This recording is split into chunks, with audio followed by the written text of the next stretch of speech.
राज्यसभेच्या जो आता निवडणूक आहे त्याच्यावर शिवसेनेकडून प्रवक्ते आपल्या ज्योतिताई वाघमारे यांचं नाव निश्चित झालेलं आहे. एकनाथ भाईंनी यांना संधी दिली आहे, काय सांगाल?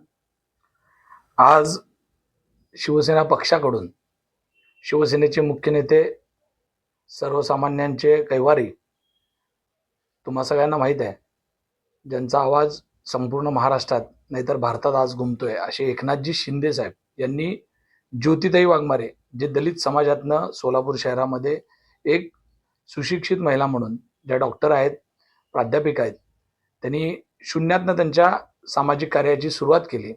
अशा एका दलित भगिनींना खूप मोठी संधी एकनाथजी शिंदे साहेबांनी दिली. खरं तर एकनाथजी शिंदे साहेब किती संवेदनशील आहेत, किती सर्वसामान्यांसाठी उभे राहतात, ह्याचे शेकडो उदाहरण आपल्याला याआधी बघायला मिळालेलं. पण आज जे त्यांनी करून दाखवलंय ते या महाराष्ट्राच्या राजकारणाला नवी कलाटणी देणारं निर्णय त्यांनी केलेला आहे, की ज्याच्या पाठीमागं कोणताही राजकीय बॅकग्राऊंड नसताना, ज्याच्या मागं कोणताही धनशक्तीची कोणतीही गोष्ट नसताना, फक्त त्यांच्या कर्तृत्वाला न्याय देण्याचं काम आदरणीय शिंदे साहेबांनी केलंय. शिंदे साहेबांनी महाराष्ट्रात असे अनेक हिरे हुडकून काढले, त्यांना नगरसेवक पदं दिली, त्यांना आमदार पदं दिली, आणि आज तर त्यांनी राज्यसभेवर ज्योतिताईंना न्याय देऊन खरं तर सोलापूरकरांना एक खूप मोठी भेट दिली आहे असं म्हणावं लागेल. ज्योतिताईंचा इतिहास तुम्हाला माहीत आहे, की एक सर्वसामान्य घरातनं, मोची समाजातनं आलेली मुलगी, त्यांनी त्यांच्या खडतर कॉलेजच्या आयुष्यापासून त्यांनी त्यांच्या प्राध्यापक पदापर्यंत शिक्षण असेल, आणि त्यांनी त्यांच्या वक्तृत्वावर जे काय स्वतः सरस्वती जिभेवर ठेवून जे कमवलं, त्याचं हे मला वाटतं त्यांचं फलित आहे. त्यांचं 5 ते 6 भाषेवर प्रचंड मोठ्या प्रमाणामध्ये ते प्रभुत्व आहे. ते इंग्लिश चांगलं बोलू शकतात, हिंदी चांगलं बोलू शकतात, तेलुगू असेल, कन्नड असेल, मराठी असेल, या सगळ्या गोष्टी ज्योतिताईंसाठी खूप जमेच्या ठरल्या. आणि ज्योतिताईंना हा जो काही मान मिळाला आहे, त्याच्यामुळं सोलापूर शहराची नाही तर सोलापूर जिल्ह्याची शिवसेना येणाऱ्या काळामध्ये प्रचंड ताकदीनं या महाराष्ट्रासोबत, शिंदे साहेबांसोबत जाईल. आता आदरणीय डॉक्टर श्रीकांतजी शिंदे साहेबांसोबत डॉक्टर ज्योतिताई या दिल्लीमध्ये महाराष्ट्राचा नाही तर देशाचा आवाज म्हणून, आणि खास करून आपल्या सोलापूरकरांना अभिमान वाटेल अशा पद्धतीनं ते त्यांचं काम तिथं करतील.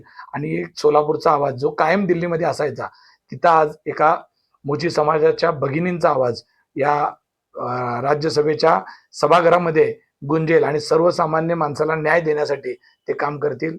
मी शिंदे साहेबांचे मनापासून धन्यवाद मानतो, की हे फक्त तुम्हीच करू शकता, तुमच्यातच ते करण्याची क्षमता आहे, आणि हे पुन्हा एकदा तुम्ही महाराष्ट्राला दाखवलंय. कारण असे कुठलेही खरं तर निर्णय घ्यायचे असू द्या किंवा महत्वाचे निर्णय घ्यायचे असू द्या, तिथं त्यांनी कोणतीही गोष्ट बघितलेली नाही आहे. हे आदरणीय शिंदे साहेबांसाठी सल्यूट आहे, एवढंच मी सांगतो. खरं तर अनेक वरचढ प्रत्येकाची इच्छा असते, काही खासदार असतील, काही माजी मंत्री असतील, बऱ्याच लोकांना या पदाकरता ते सगळेजण आपापल्या परीने प्रयत्न करत होते. पण शिंदे साहेबांनी त्यांच्याकडे जे काही जमेच्या बाजू बघितलेल्या आहेत त्या खूप महत्वाच्या आहेत. त्यांच्या जमेच्या बाजू ज्या आहेत त्या खूप महत्वाच्या, म्हणजे त्या स्वतः डॉक्टर आहेत, ते प्राध्यापक आहेत, आणि त्या दलित समाजातनं येणारी जी आमची मागासवर्गीय समाजातली जी भगिनी आहे, तिचा खडतर प्रवास शिंदे साहेबांनी बघितला. एक झोपडपट्टीतल्या महिलेला शिंदे साहेब इतकं मोठं पद देऊ शकतात, हे शिंदे साहेबांचं वेगळंपण आहे. ज्योतिताई हे निमित्त आहेत. आज शिंदे साहेबांचं वेगळंपण काय आहे या महाराष्ट्राला, महाराष्ट्राच्या राजकारणामध्ये, हे आज अनेक बाकीच्या नेत्यांना सुद्धा हे शिंदे साहेबांनी जे करून दाखवले असेल त्याच्यासाठी त्यांनी सुद्धा तोंडात बोट घातले असतील, की शिंदे साहेब असं करू शकतात का. एवढ्या सर्वसामान्य घरातल्या महिलेला इतका मोठा मान, की तुम्ही बघितलं असेल महाराष्ट्रातले जी काही 7 लोकांची नावं येणार आहेत ती किती मोठी माणसं आहेत, त्यांचा राजकीय इतिहास किती मोठा आहे.